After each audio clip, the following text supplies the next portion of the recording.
नमस्कार, सत श्री अकाल, राम राम सा, खम्बागणी, वणक्कम, प्रणाम। आप सभी का ऑल्टरनेट मीडिया में फिर से स्वागत है।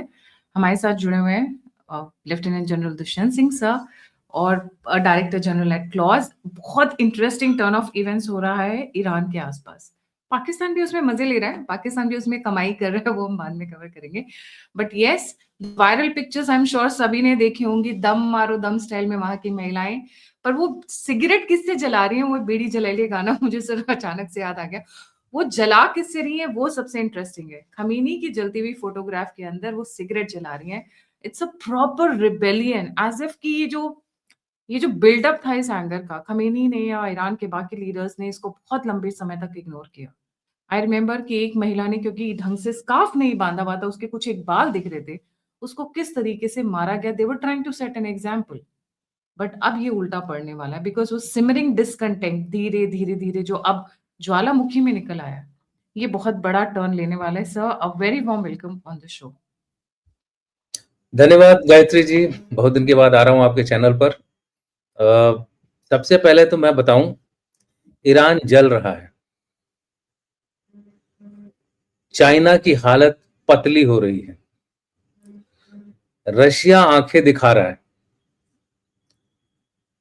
इजराइल खुल के अमेरिका के सपोर्ट में है और अमेरिका अपने आप को मागा बनाने की कोशिश कर रहा है, यानी कि make America great again. Sir, वो सारी बातें चढ़ाई तो कर ये रशिया आंखें कैसे दिखा रहा है? वेनेजुला में तो हाल बुरा हो गया, तो रशिया कहाँ से आंखें? क्योंकि पूरा पर्सपेक्टिव पता है, पर रशिया वाला एंगल नहीं पता था सर। आपको बताऊंगा, इसीलिए तो मैंने आपको शुरू में ही बता दिया कि कौन क्या कर रहा है और कितना करेगा। इसलिए मैंने बोला रशिया आंखें दिखा रहा है। अब भारत क्या कर रहा है? भारत साइड लाइन पे खड़ा होकर के अपने विकल्प ढूंढ रहा है और पाकिस्तान जो है बहती गंगा में हाथ धो रहा है। लेकिन पाकिस्तान के लिए एक बहुत बड़ी जो प्रॉब्लम है वो ये है कि चीन जो है उससे नाराज दिख रहा है।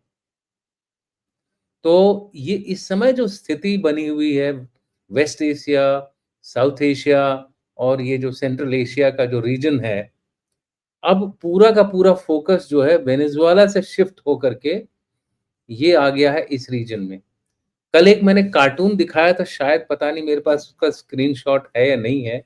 उसमें दिखाया गया है कि भाई अंकल सैम जो हैं वो को इसमें नहीं है। जो अंकल सैम जो हैं वो बैठे हुए हैं कुर्सी पे, नीचे कंगाल पड़े हुए, कंकाल नहीं होते, कंकाल कंकाल पड़े हुए हैं इराक के, सीरिया के, 3-4 कंकाल नीचे उन्होंने लगा रखा है। फिर हाथ में उनके कार्ड है वेनेजुएला का, फिर उसके बाद ईरान का, फिर उसके बाद जो अगली लाइन में आने वाला है उसका। तो कहने का मतलब है कि अब वो एक-एक करके ये करने की कोशिश कर रहा है कि भाई अमेरिका को आप हल्के में मत लो, बहुत हो गया। हम आपके ऊपर वही कार्रवाई करेंगे हम जो बोल रहे हैं। ये तो हो गई इसकी खुली धमकी। अब इसको प्रूव करने के लिए, इसको यकीन जताने के लिए उसने वेनेजुएला जो एक चींटी है, एक चींटी को लिया और एक हाथी के पैर से दबा दिया। तो इससे उसने क्या किया, पूरे अमेरिकाज में, नॉर्थ अमेरिका, साउथ अमेरिका, इनको मैसेज दे दी कि भाई ये मेरी जमीन है, इसमें गलती से भी आप लोग हाथ मत डालना। यहाँ पे रशिया और चीन के लिए बहुत बड़ा संदेश था। मैं बताऊं, चीन कगार पे था वेनेजुएला, गुयाना और कोलंबिया को मिला करके एक मिलिट्री बेस बनाने के लिए। तेल वेल गया तेल लेने, वो नहीं थी असली जो उसकी वो थी, मंशा थी। अमेरिका को ये पता चल गया था कि चाइना जो है, जैसे यूएसएसआर ने क्यूबा में अपना एक बेस बनाया था जब यूएसएसआर रहता था, ऐसा एक बेस बनाने की कोशिश कर रहा था अमेरिका के पिछवाड़े में। तो तेल बहाना था, ड्रग कार्टेल बहाना था, असली खेल जो था वो इस बेस को यहां से उखाड़ के फेंकना, जो उसने कर दिया। अब आ गए, उसने जैसे ही ये ऑपरेशन खत्म किया, उसने पहली स्टेटमेंट क्या दी, अगर प्रोटेस्ट करने वालों के ऊपर ईरान ने कुछ करने की कोशिश की या उनको मारने की कोशिश की, तो मैं छोड़ूँगा नहीं। अब उसको बैकअप कैसे कर रहा है? वो उसको बैकअप कर रहा है, इस इलाके में अपनी जो बेसेस हैं और अपनी जो सेंट्रल कमांड की जो एयरक्राफ्ट कैरियर्स वगैरह हैं, ये एयरक्राफ्ट्स हैं, उनकी नफरी बढ़ा करके, उनकी ताकत बढ़ा के, उनकी स्ट्रेंथ बढ़ा करके। मैं आपको एक मैप दिखाने को बोलूँगा, अगर आप स्लाइड को ऐड करेंगी तो आपको दिख जाएगा ये मैप। ये मैप देखिए। अब ये जो जहाँ-जहाँ भी हवाई जहाज बने हुए हैं आपके और जहाँ-जहाँ भी ये देशों के नाम लिखे हुए हैं, यहाँ पर अमेरिका के प्रॉपर प्रेजेंस है और जिसमें 8 मिलिट्री बेसेस हैं। सबसे नज़दीक तो ये है कुवैत है, कतर है, बहराइन है, ओमान है। ये सारे के सारे जो हैं पर्शियन गल्फ को छूते हैं और सीधे ईरान पर हमला कर सकते हैं। इनमें पिछले कुछ दिनों से इनकी ताकत बढ़ाई जा रही है। इनके एयरक्राफ्ट्स के नंबर्स बढ़ाए जा रहे हैं। कहने का मतलब ये है, ये खबर जो है ट्रम्प भूरे काका ने पास कर दी ईरान की पब्लिक को कि अगर प्रोटेस्टर्स को कुछ करोगे तो मैं इंटरवीन करूंगा। अब प्रोटेस्टर्स को मिल गई जान। पहले भी प्रोटेस्ट होते थे, लेकिन इस तरह नहीं होते थे कि आज 31 में से 30 राज्य जो है ईरान के प्रोटेस्ट की आग में जल रहे हैं। तेहरान में आग घुस गई है, मतलब ये प्रोटेस्ट तेहरान में घुस गए हैं। बंदर अब्बास जो पोर्ट है, वहां पर भी शुरू हो गया है का क्रांति जो ये अभी चल रही है। तो ईरान जो है हमेशा लीडर रहा है किसी भी चीज को करने में। 1979 में जब क्रांति हुई थी तब शाह के खिलाफ हुई थी कि शाह ने पूरा का पूरा जो माहौल था वहां पे पश्चिमी बना दिया था और वहां पे एक राइटिस्ट मूवमेंट शुरू हो गया था। लोग इस्लाम को चाहने लग गए थे। तो खमेनी साहब पेरिस से आए और जब खमेनी साहब पेरिस से आए तो जो शाह साहब थे वो अमेरिका चले गए। अब अमेरिका में शाह का जो लड़का है रजा पहलवी, अब वो सडनली जाग गया है भाई कि मैं आप लोगों के साथ हूं। आप लोग बेझिझक क्रांति करिए, अमेरिका आपको सपोर्ट करेगा। तो ये आग बाहर से भड़का दी गई है।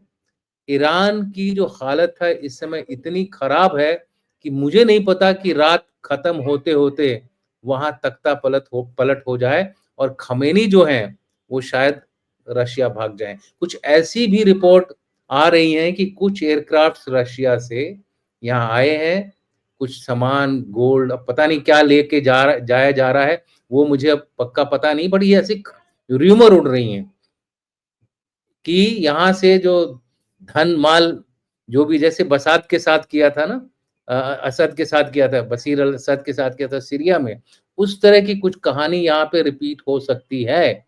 खमेनी और उनके जो इम्पोर्टेंट लोग हैं इधर-उधर चुपचाप ये निकल जाएंगे, क्योंकि ईरान के जो गवर्नमेंट है उन्होंने ऑर्डर दे दिया आईआरजीसी को, ईरानियन रिवोल्यूशनरी गार्ड को, जो कि उनकी सबसे क्रैक फोर्स है। और पूरे के पूरे जो प्रेसिडेंट और उनकी जो वहां के सुप्रीम लीडर हैं अयतुल्ला खुमानी, उनको गार्ड करती है कि आप जाइए मैदान में और पूरी छूट है आपको इस प्रोटेस्ट को डाउन करने के लिए। लेकिन जैसा कि मैंने कहा, वो बिग बिग वार्निंग दे दी है और वेनेजुएला पे एक्शन करके इसने ये भी बता दिया कि मैं हिचकूंगा नहीं एक्शन करने से। और ईरान के ऊपर तो उसे कोई प्रॉब्लम ही नहीं है। वो एक बार बोल देगा कि भाई हमें पता चला है कि ईरान में फिर दोबारा उन्होंने न्यूक्लियर न्यूक्लियर हथियार के ऊपर काम करना शुरू कर दिया है, इसलिए मैं उसके ऊपर स्ट्राइक करूंगा। इसमें जो मदद उसको कर रहा है वो इजराइल कर रहा है। अगर ईरान को किसी ने खोखला बनाया है, मोसाद ने बनाया है। पिछले 20 साल से मोसाद ने ईरान की पूरी जो इंटरनल वहाँ पे जो क्या बोलते हैं उनकी गवर्नमेंट है उसके अंदर घुस गए हैं। उन्होंने पहले उनके पिछले प्रेसिडेंट को अब लोग बोलते हैं कि एक्सीडेंट था, बट क्या पता वो एक्सीडेंट था या क्या था जिसमें उनके प्रेसिडेंट का जो हेलीकॉप्टर था गिर गया कहीं दूर उनके क्रैश हो गया जंगल में। अज़रबैजान के सॉरी बॉर्डर पे। तो मोसाद जो है फुल फ्लेजेड उसको सारी इंफॉर्मेशन पता है। तो अगर स्ट्राइक हुई तो इतनी पैनी स्ट्राइक होगी कि ईरान के पास उसका कोई जवाब नहीं होगा। पाकिस्तान में तकरीबन ईरान ने अपना बेस बना लिया, इसीलिए पाकिस्तान को यूएस ने इतना सपोर्ट किया था, ताकि उनको जो पाकिस्तान में जो उनके पहले 11 बेस होते थे, उसमें से कम उनको कुछ बेसेस मिले। तो ऐसा लोग बोलते हैं कि नूर खान में, पसनी पोर्ट में, इन सब जगहों पे, बलूचिस्तान में माइनिंग राइट्स दे ही दी हैं। तो इनके कवर में इन्होंने वहाँ पे अपना बेस बना लिया है। तो अब आप देखेंगे कि चारों तरफ से अमेरिका ने ईरान के ऊपर जो है एकदम टाइट कंट्रोल कर दिया है। अब आपने पूछा था कि भाई रशिया कैसे आँख दिखा रहा है? तो अगर आप आज देखें तो पुतिन जो थे, आज फुल ड्रेस, पूरा मिलिट्री यूनिफ़ॉर्म में बाहर आए। अभी पिछले सालों से उन्होंने कभी भी मिलिट्री यूनिफ़ॉर्म नहीं पहना था। वो आपको पता होना चाहिए, वो केजीबी के एजेंट, केजीबी में काम कर चुके हैं, ऐसे आदमी हैं। अभी भी फिट हैं एकदम। इस एज में भी ऐसा लगता नहीं कि वो इतनी उम्र के हैं, वो अभी भी ऐसा लगता है कि 40-45 के आदमी हैं। तो आज अभी वो भी हैंडसम यूनिफ़ॉर्म और में डैशिंग लगते हैं। आज वो यूनिफ़ॉर्म में आए थे और उन्होंने बोला, अब बस हो गया। इनडायरेक्टली मैं बोलूँ कि जो उन्होंने बोला था कि मैं स्पेशल मिलिट्री ऑपरेशंस कर रहा हूँ, वो अब उन्होंने कर दिया है समाप्त।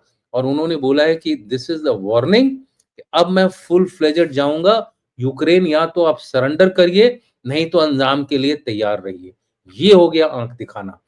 अब मुझे लगता है पुतिन बनाएगा एक एग्ज़ाम्पल, जैसे उन्होंने वेनेजुएला को एग्ज़ाम्पल बनाया था, अब वो इनको एग्ज़ाम्पल बनाएगा। इसके पहले उसने एक और सेंटेंस पुतिन ने बोला है कि अगर जो अ, जो यूरोप के जो फोर्सेस हैं, कोलिशन ऑफ फ्रेंडली कंट्रीज, उनका ट्रूप्स अगर यहाँ दिखे मुझे, तो मैं मान के चलूंगा कि ये नेटो आ गया और मैं उनको ठोकूंगा। पोलैंड और पोलैंड और यूक्रेन के बॉर्डर पे उसने पहले ही स्ट्राइक कर दी है। कल एक बड़ा धमाका वगैरह दिखा था, कुछ लोगों ने बोला न्यूक्लियर है, वो तो खैर ऐसे ही बोलने के लिए होता है। लेकिन अब वो स्पेशल मिलिट्री ऑपरेशन से इसको फुल वॉर करेंगे। अगर वो फुल वॉर करते हैं, तो आप ये देखिए कि वॉर का अंजाम तहस-नहस वाला होता है। अभी तक, और इसको मैं क्यों बोल रहा हूँ कि वो फुल वॉर करेंगे, कि आपको दोनों साइड को समझना पड़ेगा। हमने इनसे भी इंटरैक्शन किया हुआ है, हमने दूसरी साइड से भी इंटरैक्शन कर रखा है, अपने अलग-अलग हमारे जो आपस में संबंध होते हैं। रशिया का ये कहना था कि हम उनको अपना भाई समझते हैं, इसलिए हम बहुत सोच समझ के एक्शन लेते हैं। अब वो सोच समझ जो है ना, वो हो जाएगी खत्म। तो अगर अमेरिका गलती करता है कुछ, तो चांसेस हैं कि रशिया जो है, ईरान में भले ही कुछ ना करे, यूक्रेन में ज़रूर कर देगा, या पोलैंड में कुछ करेगा। पोलैंड ने अपनी सेना बढ़ा दी है अभी। तो वो अब ये बोलते हैं ना कि एक तरफ को इशारा देने के लिए दूसरी तरफ मार दो। उधर उसके सारे ट्रूप्स डिप्लॉयड हैं, उसको कोई रीडिप्लॉयमेंट करने की ज़रूरत नहीं है। इसलिए वो इमीडिएट अगर रिएक्शन करेगा, और तब लगेगी ट्रम्प को मिर्ची, और अगर तब लगी ट्रम्प को मिर्ची, तब हो सकता है ट्रम्प, जैसे कि पहले बोलते हैं कि Trump always chickens out, withdraw कर जाए, या फिर ट्रम्प को लगे मेरी तो इज्जत का सवाल हो गया, तो और स्ट्राइक्स हो ईरान पे। किसी भी सिनेरियो में देख लीजिए, ईरान की हालत बहुत ही नाजुक है, और मुझे लगता है कल नहीं तो अगले कुछ दिनों में ये गिर जाएगा। ईरान ने शुरुआत करी थी रेडिकल इस्लाम की, इस्लामिक टेररिज्म की 1969 में, और उसका पतन की शुरुआत भी ईरान से ही होगी। इसके बाद जितने भी इस्लामिक टेरर ग्रुप्स हैं, सबके ऊपर खतरा मंडराएगा, क्योंकि अब हर जगह के लोग इसी तरह की, जहां ऐसी ऐसी सरकारें हैं, उनके खिलाफ जाएंगे। अब ये यहाँ पर मैं बोल रहा हूँ, भारत के लिए चिंता की बात है। हमारे लिए कहीं खुशी है, कहीं गम है। खुशी इसलिए है कि पाकिस्तान में हो सकता है इस तरह की कार्रवाई शुरू हो जाए। थोड़ी सी हवा लगाने की जरूरत है, पके हुए आम की तरह हमको मिल जाएगा हाथ में पीओजे के। ये एक भारत के लिए बहुत ही अच्छी बात है। लेकिन भारत के अंदर कुछ ऐसे तत्व हैं, जो कि अपना ही पैर काटने की फिराक में रहते हैं। मैं उनका नाम नहीं लेना चाहता हूँ, मैं सिर्फ़ ये बताना चाहता हूँ कि ये लोग जो हैं, भारत को अंदर से कमज़ोर कर रहे हैं। हमेशा ये बताया गया है रामायण से लेकर के महाभारत, महाभारत से लेके गीता में हर जगह कि हमेशा जो है अंदर वाला ही आपको हराता है। चाहे वो विभीषण हो, चाहे जयचंद हो, चाहे जो भी हों। विभीषण एक अच्छे उसमें किए, जयचंद ने किसी और उसमें परिप्रेक्ष्य में किया, लेकिन हराता आपको अंदर वाला है। तो हमारे यहाँ कुछ ज़्यादा ही ऐसे लोग हैं, नाम लिए बिना आप सब समझ सकते हैं कि कहाँ-कहाँ पर ये लोग बैठे हुए हैं, इकट्ठा हैं और इस फिराक में रहते हैं कि किसी न किसी तरह से वो और ट्रम्प उनको हवा दे रहे हैं, ऐसे एलिमेंट्स को। पिछले 2-3 दिनों में उन्होंने जो स्टेटमेंट्स दिए हैं इंडिया के खिलाफ, तो वो एक भारत के लिए चिंता की बात है। अब मैं बताऊँ क्योंकि चाइना की हालत क्यों पतली हो रही है? देखिए चाइना अभी तक ईरान से तेल ले रहा था। तो अब जो ईरान का मैंने क्या बोला ट्रम्प जो लंबी सोच रहा है। पहले वेनेजुएला का तेल उसने रोक दिया चाइना से, चाइना के लिए। अब वो ईरान का रोक रहा है और रोकने के बाद ये नहीं बोल रहा है कि पहले क्या बोल रहा था, पहले क्या यूएस कर रहा था कि वो उसके ऊपर सैंक्शन लगा रहा था चाइना के ऊपर। तो चाइना क्या कर रहा था काउंटर सैंक्शन लगा देता था कि हम रेयर अर्थ एलिमेंट नहीं देंगे, हम आपको मैग्नेट नहीं देंगे, हम आपको सेमीकंडक्टर्स के लिए जो मटेरियल चाहिए वो नहीं देंगे। उन्होंने देखा यार ये तो इसको असर ही नहीं पड़ रहा है चाइना के ऊपर। अब उन्होंने क्या किया कि उनकी जो ताकत है, उसको वो और बढ़ा रहा है, तेल को और बढ़ा रहा है वो। तेल से वो देखो चाइना को अगर तेल नहीं मिला, तो चाइना बैठ जाएगा। अब वो बोल रहा है कि भाई मैं तुम्हारा तेल नहीं रोकूँगा। तुम मुझे सेम रेयर अर्थ और वो देते रहो, मैं तुम्हारा तेल नहीं रोकूँगा। लेकिन तेल कैसे दूँगा? तेल दूँगा इंटरनेशनल मार्केट रेट पे जो कि ₹125 $125 पर बैरल है। बिग इम्पैक्ट अभी होने की।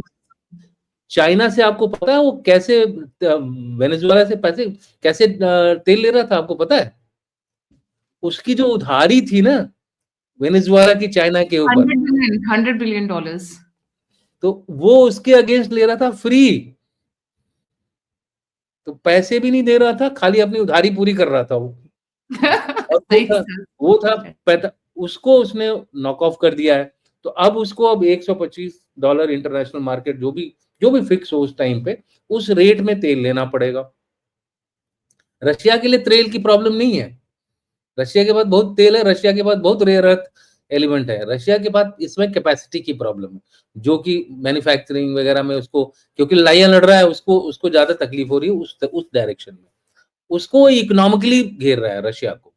चाइना को फिर देखा उसने भाई ईरान इसका एक दूसरा बड़ा सोर्स है। ईरान को भी उसने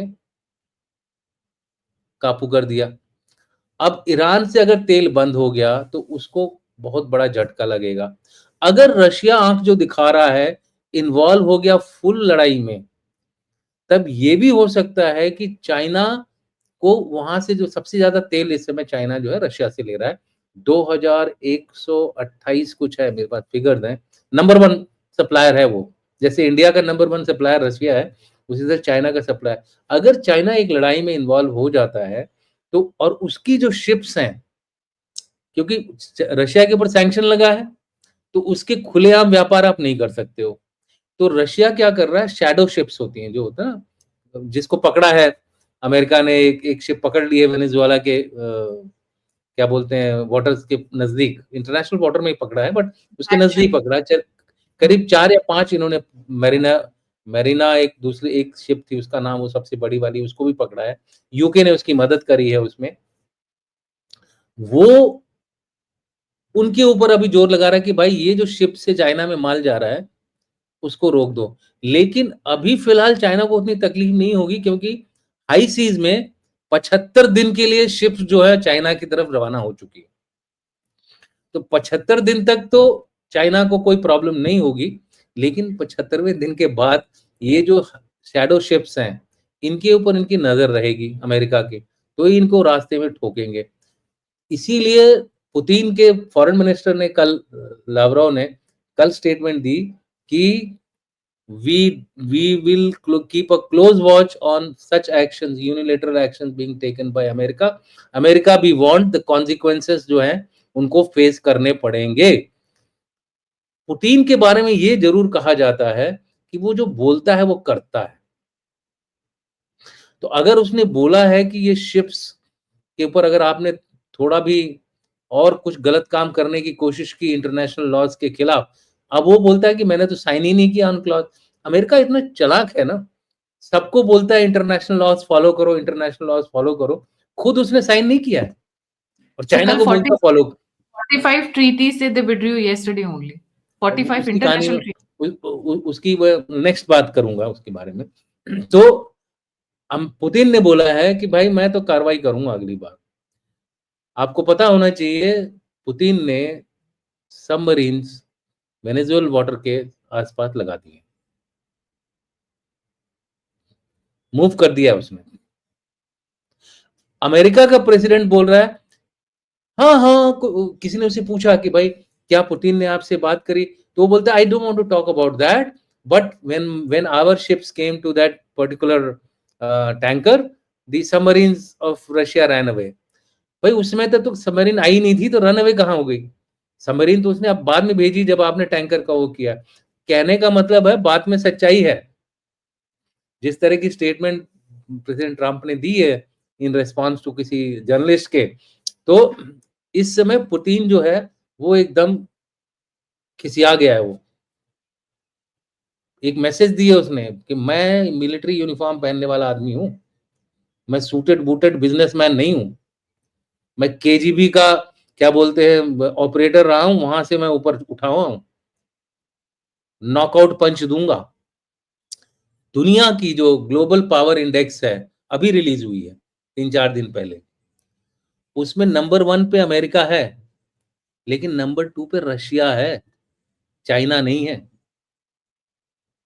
तो लड़ाई करने की जो क्षमता है वो पुतिन में है, और पुतिन को ये पता है कि कुछ भी हो जाए अमेरिका ने पुतिन से पंगा नहीं ले सकता, क्योंकि पुतिन और ट्रंप में यही एक डिफरेंस है। पुतिन एक मिलिट्री पर्सनालिटी है और जो ट्रंप है एक बिजनेस पर्सनालिटी है। बिजनेस पर्सनालिटी हमेशा फूक फूक के चलता है, वो विड्रॉ कर जाएगा, टैको हो जाएगा, ट्रंप ऑलवेज चिकन आउट हो जाएगा। सो देखते हैं 1-2 दिन के अंदर और क्या गुल खिलते हैं। चाइना के लिए लेकिन मुसीबत हो गई है।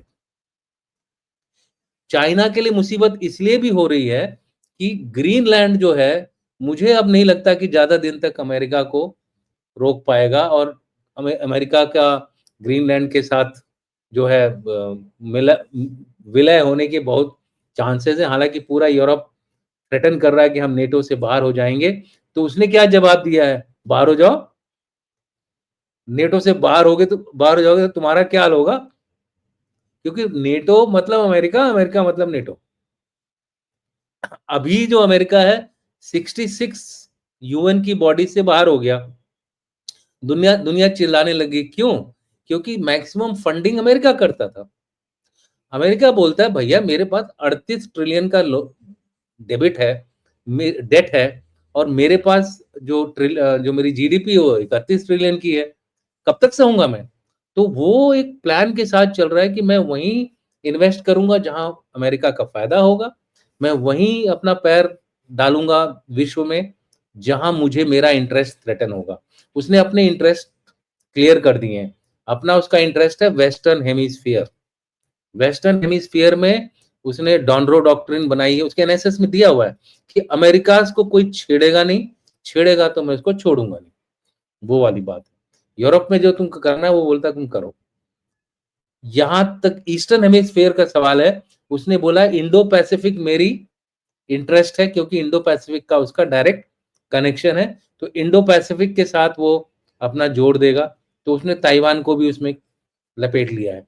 तो इसको छोड़ के उसने दुनिया का कोई चिंता नहीं है, वो वही करेगा जो उसको अपने देश के लिए फिट बैठता है। इसमें अगर मेरे हिसाब से अगर कोई एक ऐसा एक्टर है जो कि इस पूरे मसले से लड़ सकता है वो पुतिन है। शी जिनपिंग में ताकत नहीं है, जिनपिंग में विल पावर नहीं है इस तरह की कार्रवाई करने के लिए।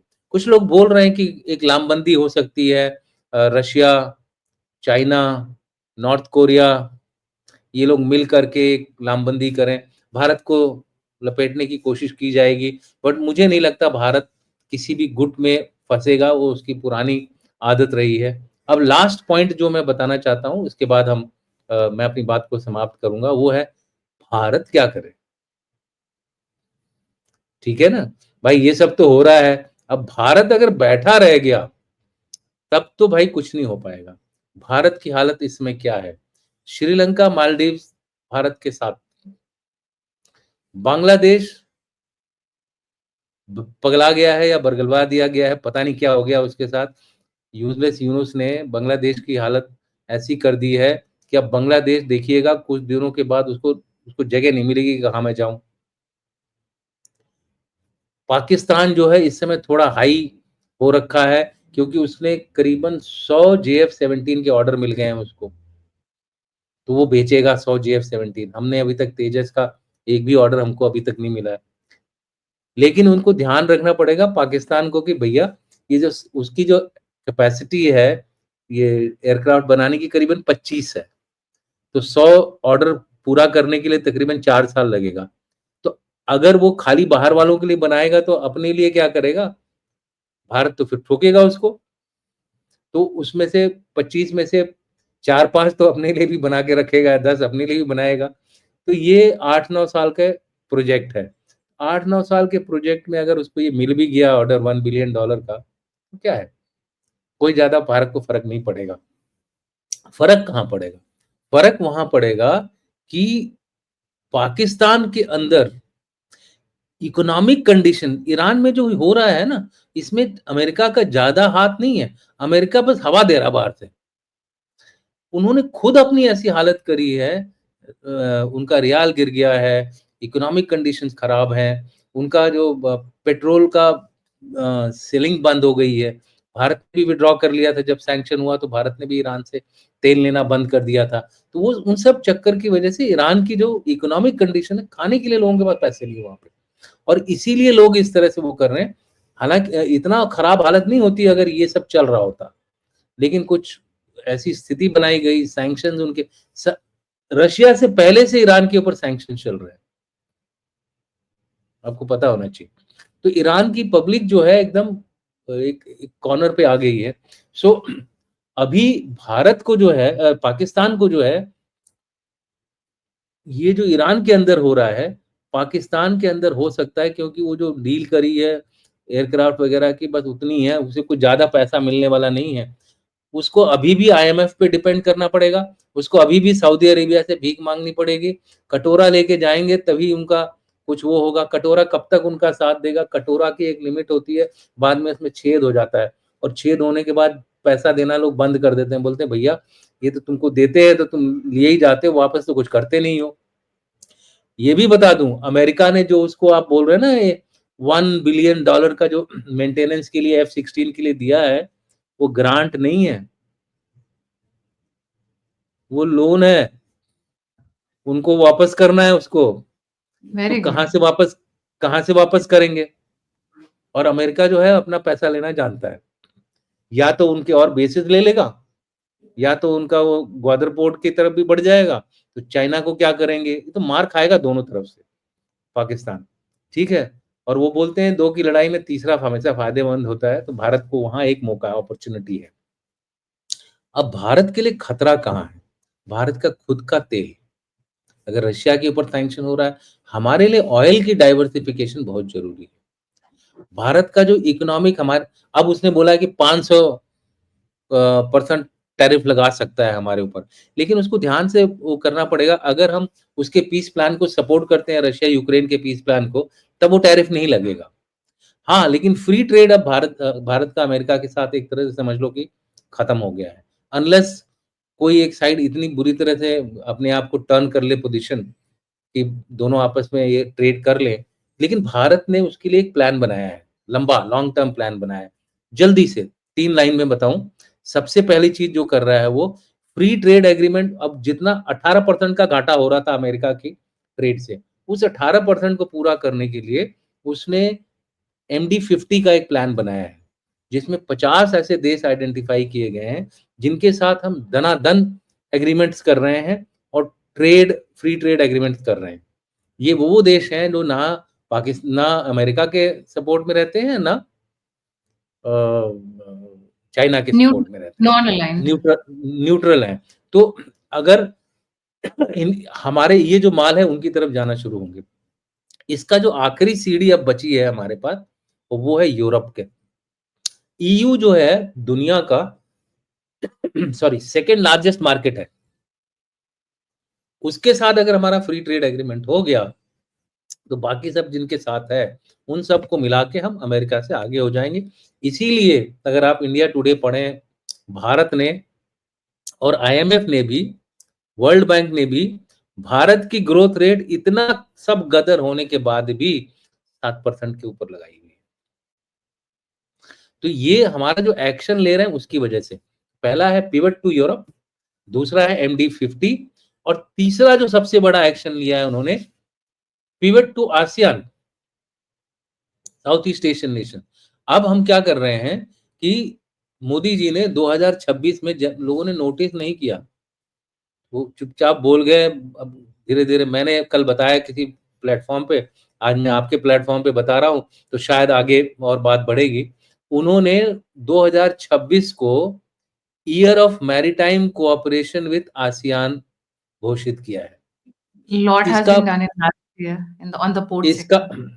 इसका अब जो रूपरेखा ये है कि मैन्युफैक्चरिंग जो चाइना में हो रही थी उसको आसियान में शिफ्ट करें, और सर्विसेज सेक्टर भारत का स्ट्रांग है, उसको हम आसियान के साथ जोड़ दें।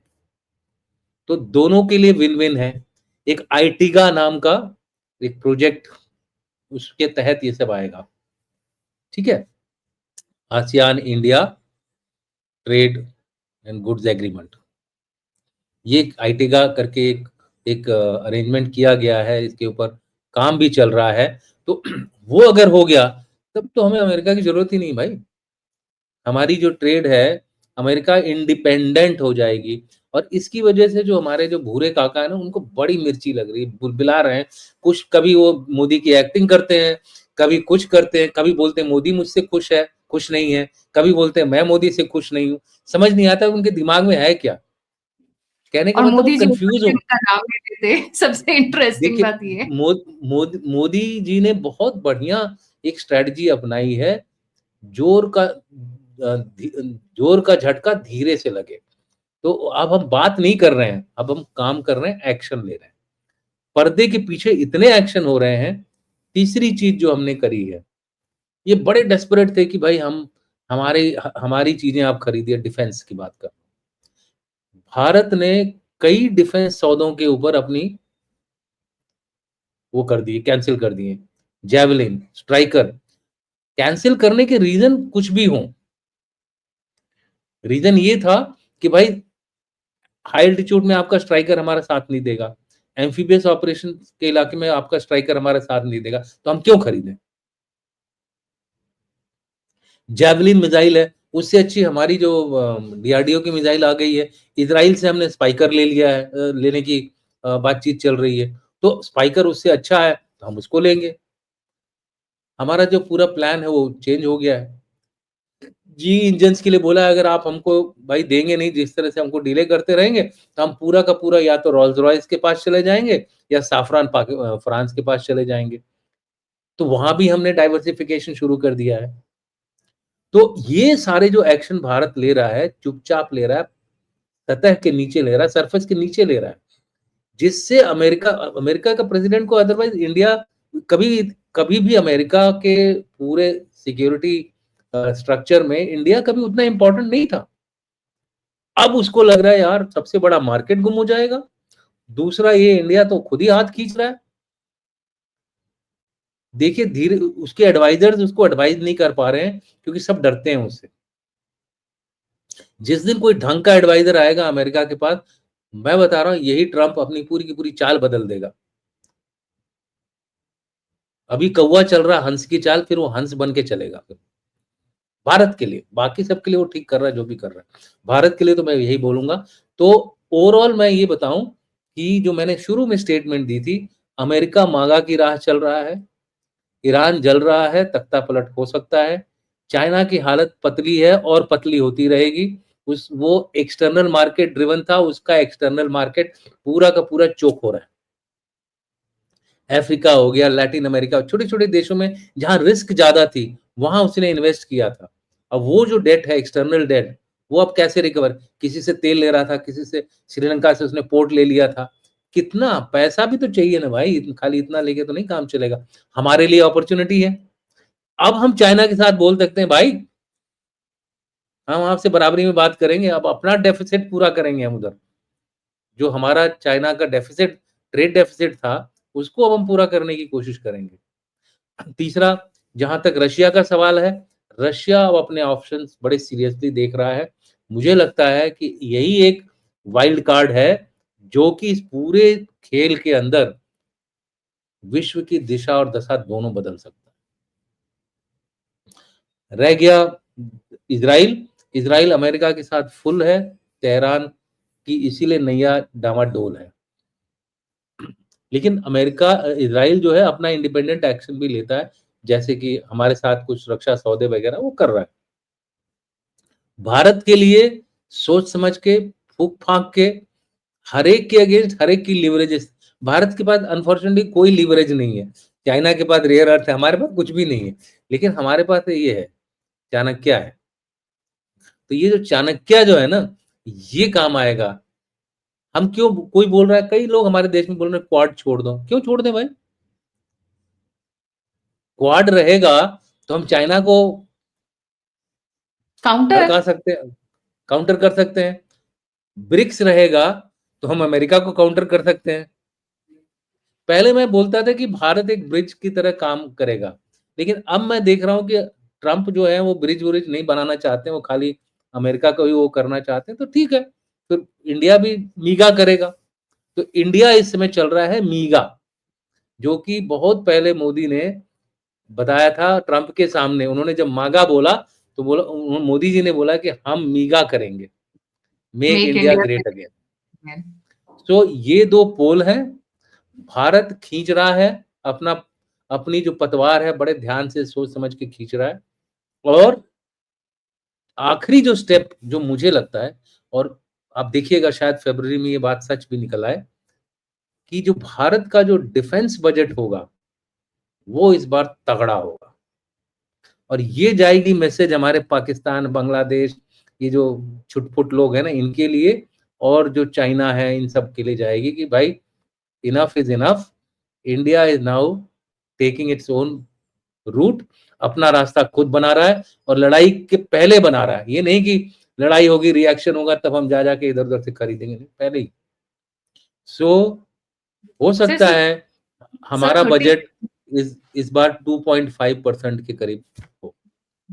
सर एक चीज और बड़ी इंटरेस्टिंग है, जो पेशेंस रखी है, गेम ऑफ एट्रिशन जिसको हम बोलते हैं, भारत ने, मतलब इतनी जानबूझ के हिंदुओं की फोटोग्राफ्स जिनको मारा जा रहा है, जानबूझ के टारगेट हुँ, किया जा रहा है हुँ, बांग्लादेश में, कि भारत कुछ तो करे बांग्लादेश की साइड पे। हुँ, रशिया यूक्रेन स्टाइल में रशिया को उधर फंसा दिया, भारत को इधर फंसा दिया। पर जो हुँ, पेशेंस दिखाई है गवर्नमेंट ने, despite the pressure from coming from every corner of the country and world in fact, कि बांग्लादेशी हिंदुओं पे अत्याचार हो रहा है, मोदी सरकार कुछ नहीं कर रही है, कुछ करना चाहिए। बट जो उन्होंने गेम खेली है लंबी, और पेशेंस जो दिखाया है, दैट इज हैट्स ऑफ। ये गेम जब बिल्कुल। गुस्सा ठंडा होता है तब समझ में आता है कि अच्छा, this is a longer game than you anticipate. बिल्कुल। देखिए हमें पूरी सहानुभूति है, वहाँ जो हमारे हिंदू भाई-बहन जिनको जिस तरह से सेलेक्ट करके निशाना बनाया जा रहा है, तो मैं इसके खिलाफ हूँ, और मैं शायद होता तो शायद मैं कोई रैश डिसीज़न ले लेता। लेकिन हमारी गवर्नमेंट को फुल मार्क्स देने चाहिए कि उन्होंने इसके ऊपर जो स्ट्रैटेजिक पेशेंस दिखाई है, वो अपने आप में काबिल-ए-तारीफ़ है। क्यों? कि ऐसा नहीं कि हम एक्शन ले नहीं रहे हैं। अब आप देखेंगे जो-जो एक्शन हम लोगों ने ले रहे हैं बांग्लादेश के खिलाफ, कुछ दिनों में बांग्लादेश रोने लगेगा और ज़मीन पे आ जाएगा। यूनुस जो है, यूनुस जो है आपको दिखाई नहीं देगा। इससे पहले चावल जयशंकर जयशंकर बांग्लादेश गए, वो मिले नहीं किसी बांग्लादेशी से, बल्कि पाकिस्तान के रिप्रेजेंटेटिव से जाके जरूर मिलिए वो। यही एक इतना बड़ा तमाचा है इसके लिए कि अगले दिन वो यूनुस आके बोलता है कि बांग्लादेश जो है खाली वो एक वही ऐसा देश है जिसके पास समुंदर है। अरे यार, भारत क्या यहाँ पे रोटी खा रहा है? हिंद महासागर, बे ऑफ बंगाल को अपना समुंदर बना रहा है। कल मैंने प्रोग्राम किया था क्लॉज में परसों, और मैंने बोला था बे ऑफ बंगाल का नाम बदल करके इसका नाम रखना चाहिए पूर्वी हिंद सागर, और अरेबियन सी अरेबियन सी को पश्चिमी हिंद सागर, पश्चिमी हिंद सागर, और अगर कुछ नहीं करना तो बे ऑफ भारत, ब मिलता भी है, बीओबी। ठीक है, बे ऑफ भारत बना दीजिए उसको। और ये मैंने मैप में नक्शे में जब दिखाया, देखिए भारत का स्वरूप क्या होगा, और पावर जो है सदियों से जमीन से नहीं जाता है, पानी से जाता है। समुद्र से जानता है। और अगर इन तीनों सागरों को, एक महासागर और दो सागरों को अपने अपने कंट्रोल में हम रखते हैं, जो कि हम अभी भी रखते हैं, लेकिन नाम बदलने से क्या होता है ना, वो बोलते हैं ना हमारे यहाँ जो एस्ट्रोलॉजर्स होते हैं, वो बोलते हैं नाम हम बदलते हैं ना कई लोगों का कि यार डबल के लगा दो, फलाना लगा दो, हमारी किस्मत बदल सकती है। बिल्कुल होता ठीक है है ना? सर। और मैंने अपनी मेरी यूनिट में बहुत उतना अच्छा काम नहीं कर रही थी, मैंने उसका नाम बदल के रख दिया। हमारी यूनिट का नाम होता था नोबल, नोबल नाइन्थ बोलते थे। मैंने उसका नाम, मैंने क्या नोबल नाइन्थ यार, फौजी हैं हम लोग, हमारे को तो आक्रामक नाम रखना चाहिए।